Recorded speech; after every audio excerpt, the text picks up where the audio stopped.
This looks very old. It is old. I know. And that's where we get the famous intro.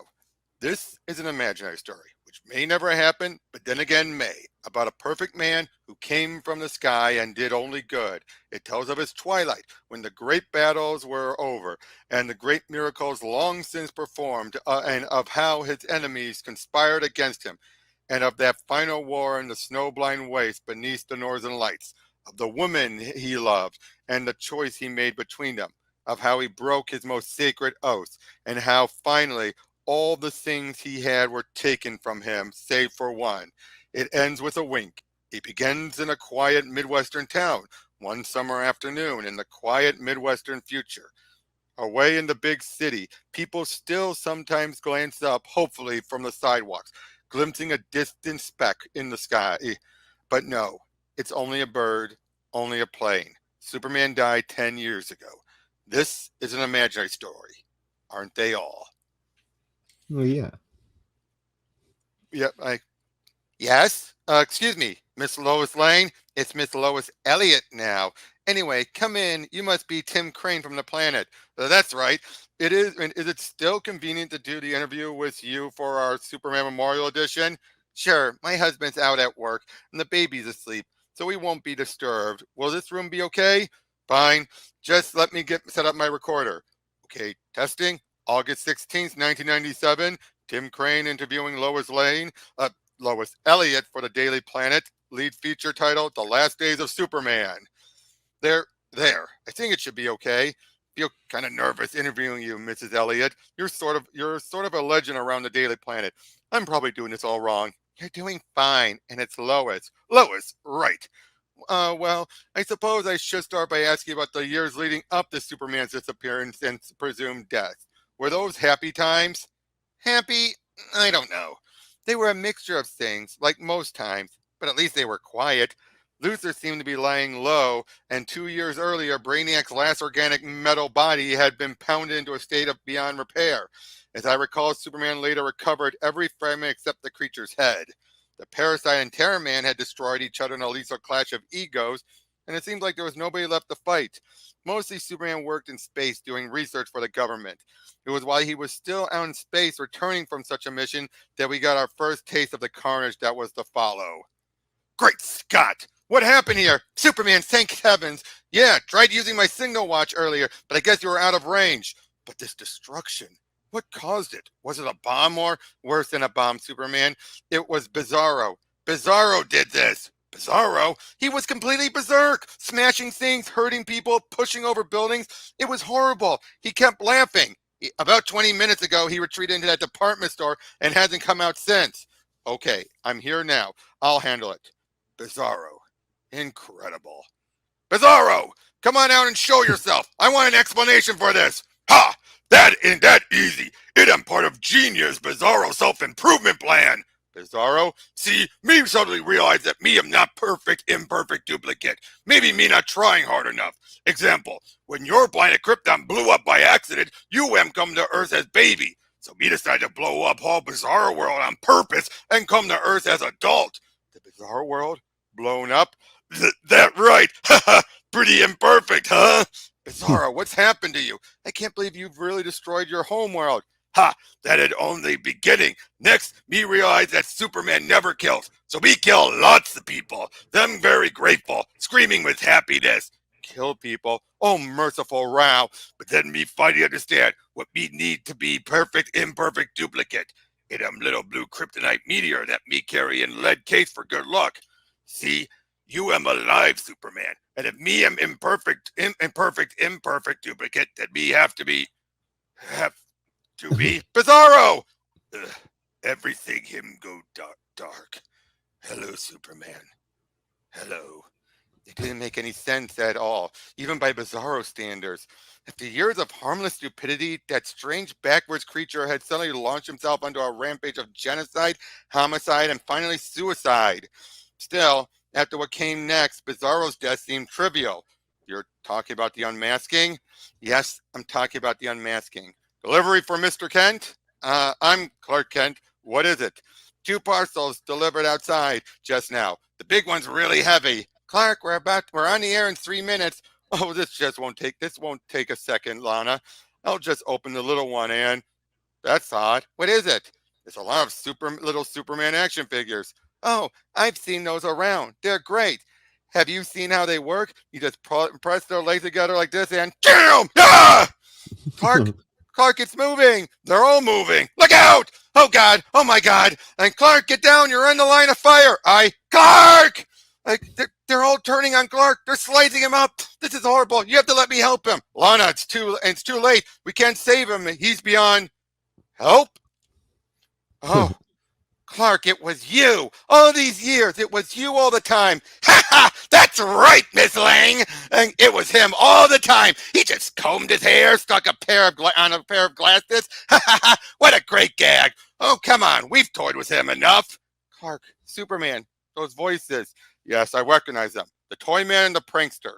Okay, how did you know that I was Clark Kent? Ha ha! What a moron! What an imbecile! Why don't you look in the big box and find out? And no fair peeking, it's lead line. Everyone stand back. If it's a bomb, I'll contain the explosion. All right, I'm opening it now. Spring! No! Oh my God, it's Pete, isn't it? It's Pete Ross, and he's dead. Right! But not before we dragged your secret identity out of him with a little baffle brainwashing. We plan to work through your friends, starting with the furthest away, but we paid her the first time. Prankster, toy man, let me ask you one question. Do you know what radio waves look like? No. Why? Because I do! Ah! They gave in almost immediately, but didn't seem able to tell him why they suddenly decided to start murdering his friends. When he asked, they just looked dazed and confused. And of course, putting them behind bars didn't mend the senseless damage they caused. Pete Ross was still dead. So was Clark Kent. Once publicly revealed, his secret identity was useless. So he dropped it. I remember after Pete's funeral, he talked to us about his fears, his worries. I have bad feelings about this. Bizarro, the prankster, the toy man, they were all just nuisances before. What turned them into killers? All these years, my greatest nightmare has been that someone would strike at me through my friends. Now it's coming true. Listen, Bizarro's dead. The others are behind bars. What's to worry about? I don't know. It isn't rational. It's just, well, if the nuisances from my past are coming back as killers, what happens when the killers come back? He didn't have to mention any names. We all knew who he was talking about. The big guns. Lucifer, Brainiac. What if they came back more vicious than ever? I thought Brainiac had been destroyed. So did we. But as we found out later, other people hadn't given up so easily. Aha! I knew it. I knew you had to be up here someplace. Ha! I feel something. Just a moment. Ugh. There you are. To be frank, I've seen you looking better. Not that I'm complaining. I've always wanted to open you up and study the alien technology. Now that you're dead, I'm saved the embarrassment of asking. And besides, I think you'd have wanted it this way. I mean, back when you were still green with a head full of light bulbs, we were always such great buddies. Remember the Brainiac loser team? We were, huh? What the hell is? Oh no! Brainiac! Brainiac, stop this! I didn't know you were alive! Brainiac, I'm warning you! No! Ah! Greetings, Lucifer.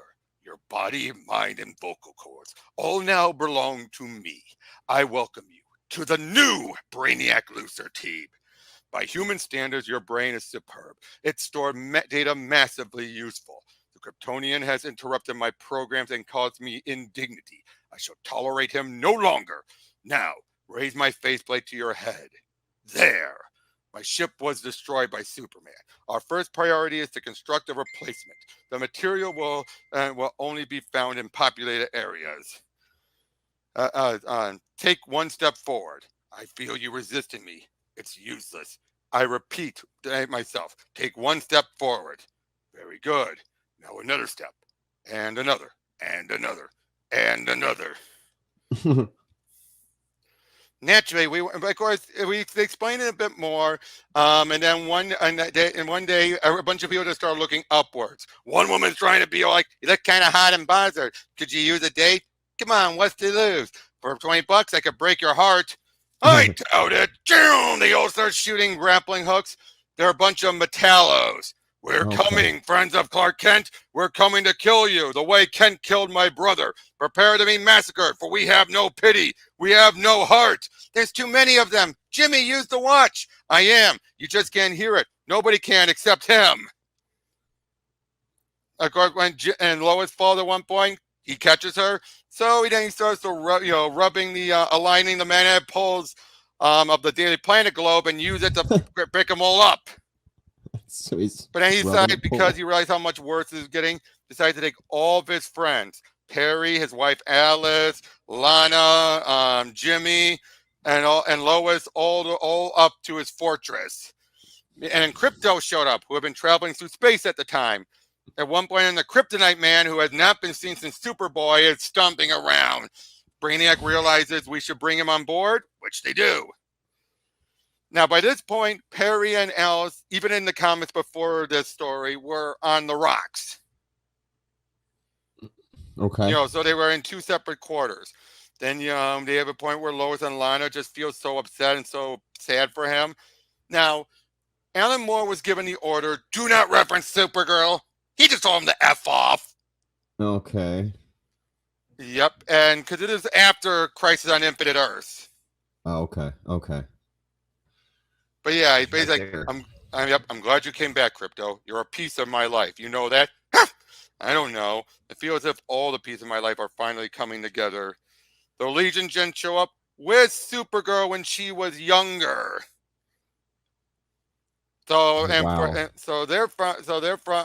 of course he's dodging explaining anything about it. But I love this. Superman, we wanted to present you with this on behalf of Brainiac. What's the meaning of this? You know Supergirl is dead in this era. You're from the future. It's history to you.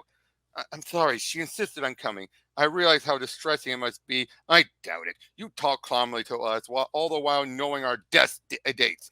That's ancient history. How can you do this? Superman, you're being unfair. In your bed as Superboy, you have seen some of our future. Would you tell us if you knew some unavoidable doom awaiting us? No, you're right. Forgive me, Brainiac. I'm just under a lot of pressure at the moment. Of course. Now, let me give you this. On behalf of the Legion, it's the reason we came to this period. Well, thank you, but why'd you choose this particular date to present it to me? Well, because our histories mark this date as a special time in your life. Therefore, we came here to meet you again and salute you and pay your last respects. Is that it? She then asks, like, hey, I thought this was a point, and because given how time travel was pre-crisis, you could not arrive in the same time you already existed, which makes her think, oh, well, I guess she's off, she's off in another time. Mm-hmm. To which like Supergirl's in the past. Mm-hmm. Technically, he's not wrong. No. Yep. But yeah, but they're all starting to well up as they all give him a nice farewell. But yeah, he never told me exactly what happened that night before the siege began. But as soon as I saw him the next morning, I knew something had upset him. He looked funny. He looked as if he'd been crying. So, what did you think of that one? The start. I'm interested. It's throwing a lot at you. It throws it's what I'm trying to get at. Like, man, I'm still kind of processing everything that's just sort of happened. Yeah, I know. I mean, yeah. You did say it was dense. Yep. That's why I'm starting to summarize it a bit more. Then we see Lois's husband, Jordan Elliott. And basically, hope you don't mind me interviewing your wife about her ex. Nah, I can live with it. He weren't nothing special. Us ordinary working slobs on. We're the real heroes. Now, Jordy, don't you start in on that.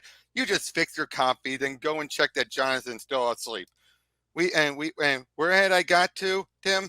You were all up in the Arctic with Superman. Yeah, so he's ready for his last stand as he destroys the key to the fortress. Wow. But of course, then we see Luthor and Brainy Luthor and Kryptonite Man show up with the three main villains of the Legion of Supervillains. Cosmic, which you remember them, right? Yeah. From that Superman Batman arc? Yeah. Okay. Oh, yeah, okay. They just Cosmic King, Lightning Lord, and Saturn Queen. They're just older drawn, so they look weird. Yep. Of course, they've realized, that Luthor is being dominated by that. Like, Lex Luthor is now merely the vessel of Brainiac. Query, what manner of being are you? They tell him about the prophecy that Superman will meet his greatest foe in battle and be no more. So of course, Brainiac thinks that's him, obviously. Well, of course. Yep. So Superman starts taking out some of their ships, but then backs off when Kryptonite Man is there. There's a bubble over everything, so the other heroes can't get in. Now there is a Superwoman, but she's more tech based. Okay, I'm sorry. Her I'm right just there? laughing at the artwork. Yeah.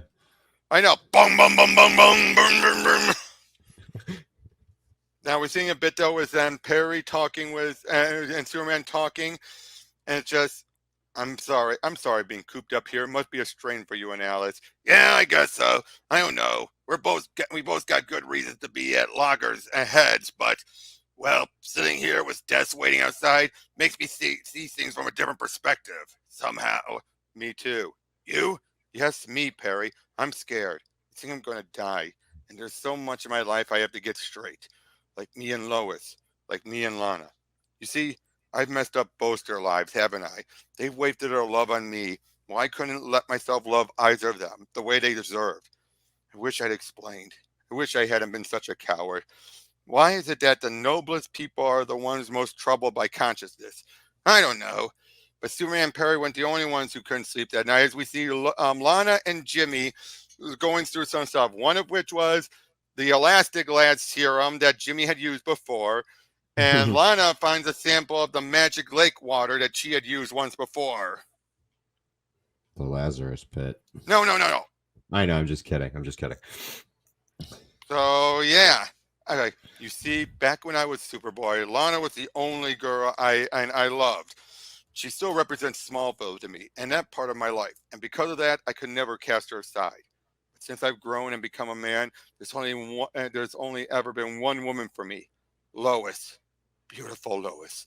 I love her, Perry. Dear God, I love her so much. But I can't tell her without hurting Lana. I'd never hurt Lana. So I just walk around with the secret, this weight in my heart, and how it carries me to my grave. And neither of them will ever know. Of course, she has super hearing, so she hears it. Nobody, and we'll show him. Nobody's loved him better than us. Nobody! Uh-oh. So we see them coming to fight. Of course, yeah, Kryptonite don't work on her with those powers. Then we have a moment where Luthor begs Lana, kill me, which she does. But then they sense about the radioactive pool, so Cosmic King disables it, and Lightning Lord kills Lana.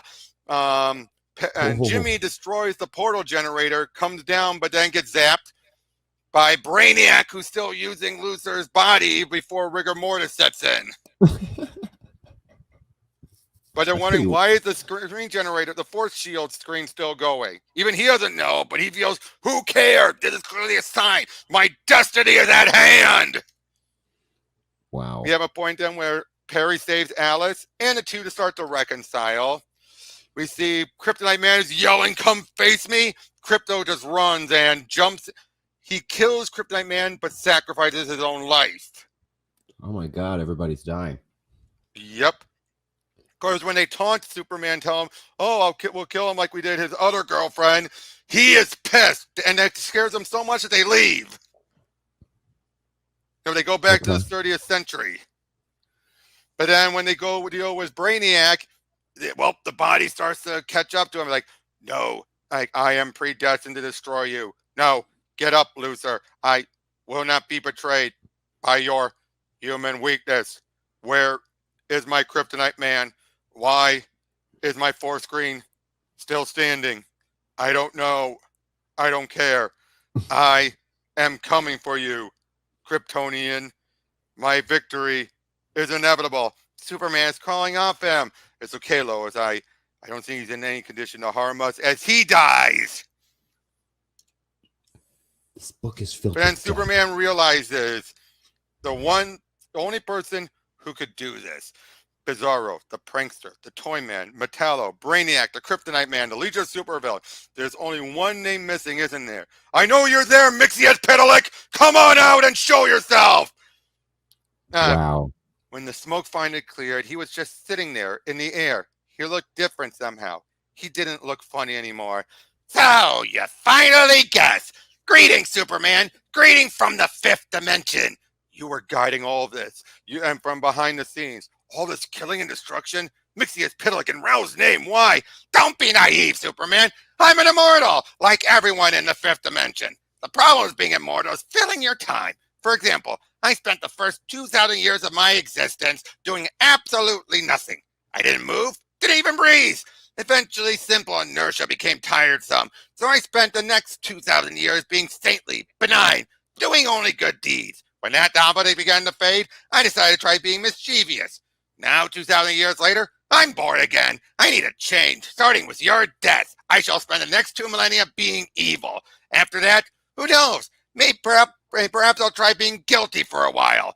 Did you honestly think a fifth-dimensional sorcerer would resemble a funny little man in a derby hat? Would you like to see how I really look? Superman, he's changing. We better get inside. Like, why struggle? You know there's no escape. Today you meet your greatest foe and be no more. Why, the whole 30th century knows it. He shouldn't have mentioned the 30th century. That was his mistake.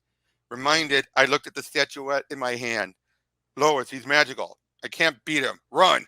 I'll hold him off as long as possible. No, wait, the statuette. Why did they give it to you? As a tribute. Although they must have known how much it would disturb me. Exactly. So maybe they gave it to you for another reason. Some kind of hint, maybe. Take another look at it, Superman. Look at what it's holding. The Phantom Zone generator. Oh, okay. Whoa. So he flies up, gets it. And it's like, there you are. Time to die, I think. That's right, Mixius Pitlick. Time to die. He turned the Phantom Zone projector, single Cyclops eye staring from between his hands, fingers moving towards its black button. Mixius Pitlick had no means of escape except one. Kill Tipsy them! Was the utterance of his reverse name. The creature's magic returned him to the fifth dimension, while at the same instant the ray sent him to the Phantom Zone. All right, probably ripping him in half. Yep. That terrible scream as he torn in half between dimensions. He panicked when he saw the raid and made a fatal error, just as I knew he would. I killed him, Lois. I intended to kill him. I just couldn't risk letting anything that powerful and malignant survive.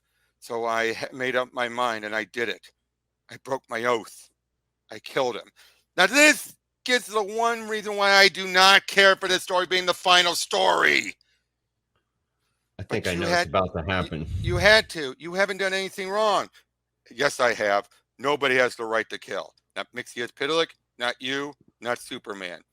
Especially not Superman, as he enters the gold Kryptonite vault, which in this version was a permanent removing of their powers. Yep. And so we see the rest of the DC heroes helping pick up, but they couldn't find Superman anywhere. They soon saw a hidden passage leading out and thought he probably went out there and froze to death. Of course, he asked, like, just tell me, what do you think of the rumors that he's still alive somewhere? Well, I'm sure a lot of people would like to think that. As far as I'm concerned, Superman died in the Arctic. I was there. So he decides to, close up shop at everything. And here's Johnny. What? Oh, Jonathan, you're awake. Have you got a kiss for mommy? Well, listen, I ought to be going. I'll send you a copy of the interview to check once I've transcribed it. Well, if you get time, I know what it's like. Give my love to the planet. I will. Thanks for everything, Mrs. Elliott. You too, Mr. Elliott. I'll be in touch. Bye, fella. Nice to meet you. Yeah. Well, he's gone. I guess the media won't be bothering us for another 10 years. Let's hope so. Down you go, John. You play for a while. So, how was work today? Great. Old Dan Hodge brought in some snapshots of his grandchildren, and we're working on this old 48 Buick at the moment, trying to get her working. She's beautiful. You really love it, don't you? Just going to work every day, taking out the garbage, changing Jonathan's diaper, all this normal stuff. Yep, can't beat it. Also, maybe I could live without the diapers. You were pretty hard on Superman earlier. Superman, he was overrated and too wrapped up in himself. He thought the world couldn't get along without him. What's for dinner? Pizza. After that, if Jonathan's quiet, I thought maybe bed with a bottle of wine. And after that, I figured we just live happily ever after. Sounds good to you? Lois, my love, what do you think?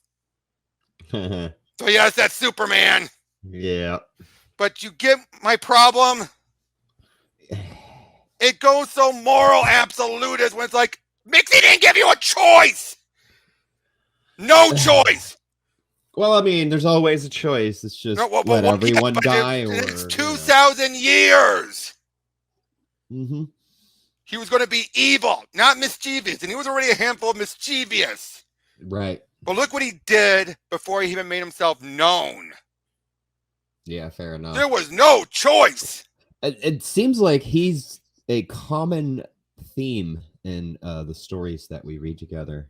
I almost saw it coming. I was like, there's only one person I know that would, or I guess, yep, DC character I know that could cause this kind of carnage on this kind of level this quickly. Yeah. And it's Mxyzptlk. Mxyzptlk, yeah. But look, I do like this ending to a degree, but that now, is that Superman as a baby, or is that Jonathan? No. That's Superman as was dyed hair. Oh, so it's okay. So that's remember he basically he depowered himself, and also, think about it, Jordan Elliott, Jor-El. Yeah, I get it now. I didn't even think about that. You just did that. Oh, so and their kid name, and look, he gives a very Superman wink. Yeah, it sure did. And that smile. It's Superman with a mustache. Yeah, okay. Yep. But yeah, though, I mean, again, this moment here and the whole Superman was overrated and too wrapped up in himself. Like, really? Yeah, but I mean, it's a good cover as long as he's laying it on a little thick, Right, but he's saying this between his Lois in private. He's not saying it to this guy. Right. I guess he's. But apparently the kid's got inheriting some powers. Yeah, because he literally just crushed coal into a diamond, which. Yep. Yeah, that's which well, that means that the Kryptonian DNA is still in him. I mean, it's just inert. But how was he able to pass it on? Because basically the gold kryptonite prevents him from absorbing yellow solar energy. So in other words, he can never have his powers. Doesn't mean his genetics became completely human. Okay. I guess he didn't pass it on. Oh, no, I think he did pass it on. No, as I said, the genetics still passed on, but they're probably coming out differently. Oh, that's right, because Jonathan does develop a little bit different powers. Yeah. So, yeah, okay, that makes sense. Yeah. But again, just all of the death and misery. It's a weird story, man. This is a depressing story, isn't it? But it's a very depressing what if, too. That's sort of the way they look at it, too. It's like, yeah, the fact that this is how they end in pre-crisis Superman. You see then why it was All-Star Superman, why some people look at that as a good alternative. Well, yeah, I appreciate All-Star Superman more than I appreciate that one. Yeah, but again, for sure. And it does feel like Alan Moore's being a bit pretentious. But the artwork was classic. The artwork was classic. Mm-hmm. It was right at that period of time where I was reading comics for stories, and the artwork hadn't really quite hit the early '90s stage with Liefelds and McFarlane's and all those guys coming out and kind of changing things. Right, before that. But the fact that this ended up setting the standard when people think if you want to end a character, just kill off as many characters. Kill off all his friends first. Yeah. Except for Perry and Alice and Lois. Poor Lana. Poor Jimmy. She got fried, man. Like, fried. Yep. And wow, now Brainiac felt interesting, sorry, but the fact that Lex hardly did anything. No, Lex was just a vessel. That was stupid. It's kind of funny. But it fits pre-crisis Lex when he really didn't have that much to him. Right. He was very bland, I guess would be the best way to put it. You're kind of generic. Right. But that's whatever happened to the Man of Tomorrow. So, I mean, I hope you guys liked us going over it, as we'll see you tomorrow on Whatever Happened to the Cape Crusader. Take care. Bye.